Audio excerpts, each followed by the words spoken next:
Hi everyone, welcome back to my channel. Today we're going to go through on how I made this animal print press on nail design. Today we're making a set for me, so that's extra exciting because I get to wear them next time I want to. We've got a couple shades of brown, we've got Oracle, and we also have traditional. So you want to set yourself a dark and a light brown. You need a nude. This one's Morning Glow from Nail Nails. Absolute favourite right now, I can't live without it. And then we also have Legacy, which is our most amazing red, and then black gel paint. If you don't have a black gel paint, you can absolutely use just some regular black gel polish. The only difference with the gel paint is that it's much thicker and it's just a little bit easier to work with when it comes to today's design. So I'm going to apply the lovely nude shade across all four nails. So that's the thumb, middle, ring and pinky. The index is going to be the light shade of brown that you're going to use today. And then that's going to go across the whole nail, and then off into the lamp it goes. So off camera I'll do another layer of the brown and then an extra 2 layers of the nude one, because as you can see it's quite sheer and I really want it to be opaque. So we are going to do 3 very thin layers in total. Now that it's out, I'm going to actually crack on with the sticker part of the video, which is just short and sweet, but it's going on the middle nail. So I wiped away the tacky layer just because I find that it sometimes repels the sticker and it will start to lift. So I removed that and I'm picking up my rose and I'm going to place it in the center of that nail there, as middle as I can. Press it down and then that one's good to go at this point. Then we're going to get into that light shade of brown, and we've got 2 nails that we're going to do a French tip on. So we're going to do that on the thumb, and we're also going to do that on the ring finger. So I'm going to coat my brush evenly with that light brown and go ahead and start with the French tip. So footage is a little bit cut because I wasn't too happy with how high I've placed the French tip smile line there, so I ended up having to wipe that off and then go in again real quick off camera.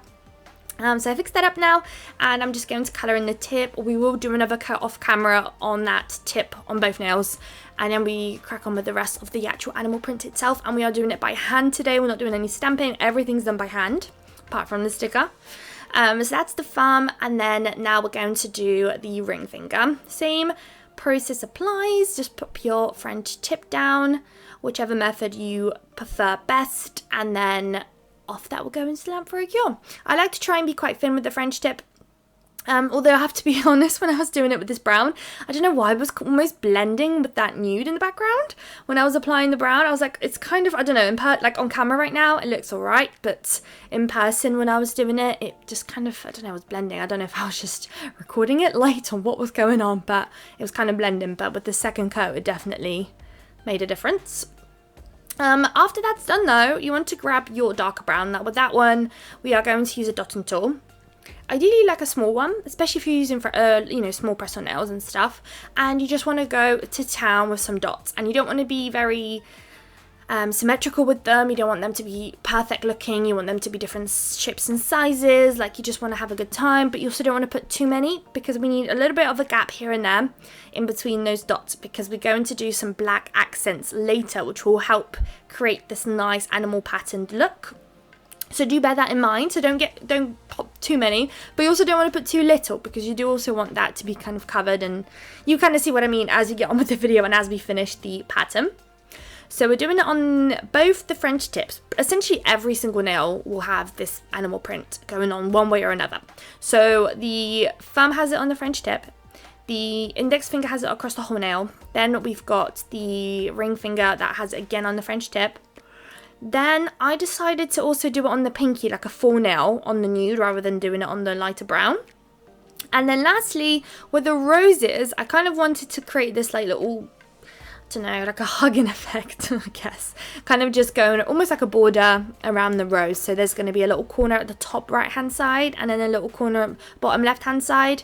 Especially with the rose nail, at first it looks a little bit funny, but as we add later on the black dots and lines and accents, it kind of comes together and you kind of gauge or see what I mean.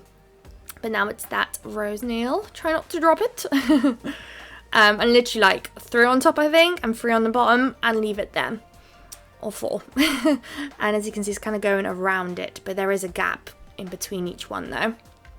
and then off that goes into the lamp for a cure. With that, I'm only doing one layer.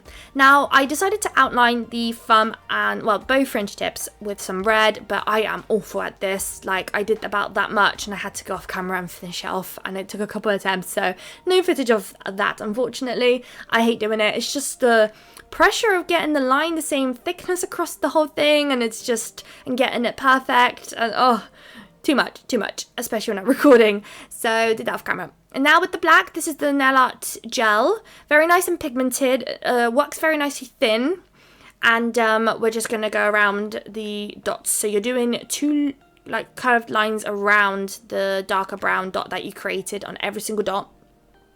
Now, one of the reasons why I would recommend doing the nail art gel as well instead of black gel polishes are a little bit more sheer and not as nice as this one, so you may end up having to do 2 coats of these lines, which is obviously going to be a massive pain. So if you can avoid it, I would greatly advise that. And then in between the dots, once I'm happy and I created those little 2 dashes around the darker brown, I'm doing either just a black dot, and then on a couple I'm doing like these 2 like lines, I guess, and that kind of completes it and creates the animal print. Looks really cute, almost like stamps in some way. Obviously, if you're not too comfortable or you don't have enough time to do, because it can be quite time consuming, if you don't have enough time to do that yourself, or a bit nervous, or just don't know how to, then stamping plates will be your absolute best friend in doing that. I have one that I've done so many videos, probably one of my most used stamping plates, and it has a beautiful patterned animal patterns. There's a couple that I used regularly, to be honest.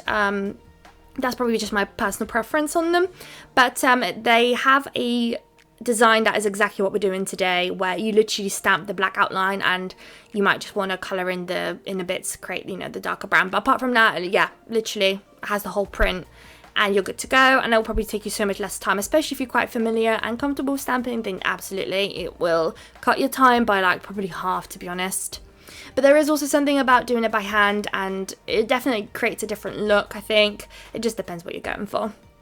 But yeah, you want to just finish that off with all of those nails, and then now that that's done and cured, it's time to bling and pop some charms on the nails. So I'm going to start with the index nail. That one's going to get a big blob of nail art gel. Nail art gel? Nail charm. Rhinestone glue gel. And it's going to get a red bow in the center there. Then we only have 2 other nails, the thumb and the ring finger, and that's going to have like a corner of red flowers with some ABs, and we do also have some cavi beads, but that's going to go only in the center of the flowers. So I'm using the McCart Rhinestone glue gel. I'm going to pop that, as you saw, in the corner. Start with an AB, then a big red flower, then a big AB, followed by a smaller red flower, and then a small AB again to finish it off. And it's kind of curved, as you can see, kind of going with the curvage of the smile line. Off that, we're going to the lamp, and again repeat that on the other nail too, but on the opposite side. So if you do it on the right hand side on the thumb, you want to do it on the opposite side on the other nail.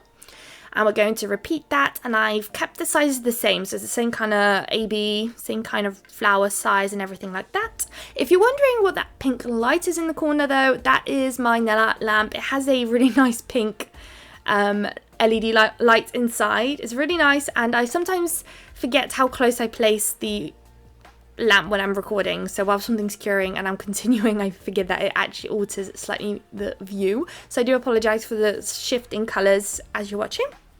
But yeah, that's that then. That will go into the lamp. Oh, and if you're wondering what lamp it is, it's the Glitterbels one, but I've got one of their like very first lamps that they've come out with. They have much newer ones these days, and I think they still do the pink light. I can't be 100% sure, but it's cute. I like it, and sometimes gets your client talking when they've not seen one like that before. When they pop their hands in for the first time, they're like, oh, it's pink.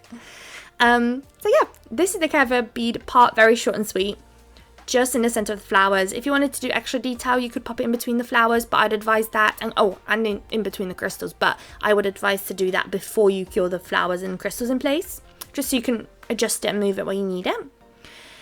And then once that's done, time to apply your top coat. I am going to apply a top coat twice on the charms, and I am also applying top coat on top of those charms. Those are for me to wear, and I prefer it this way. I find that I get better crystal and charm retention on my nails. They don't fall off very quick, and if anything, they actually stay on the whole time, which is amazing. And I don't actually feel like it alters the look of them either, so that's happy days, and I'm going to do that. So I'm also ensuring that I'm capping the edge and everything, just to, again, remember, try and do anything I can basically to help my design stay in place for as long as I can, so I can reuse them when I wear them, which is the ultimate goal of our press on nails and our journeys on doing our own nails at home. But yeah, that'll go into lab for a cure.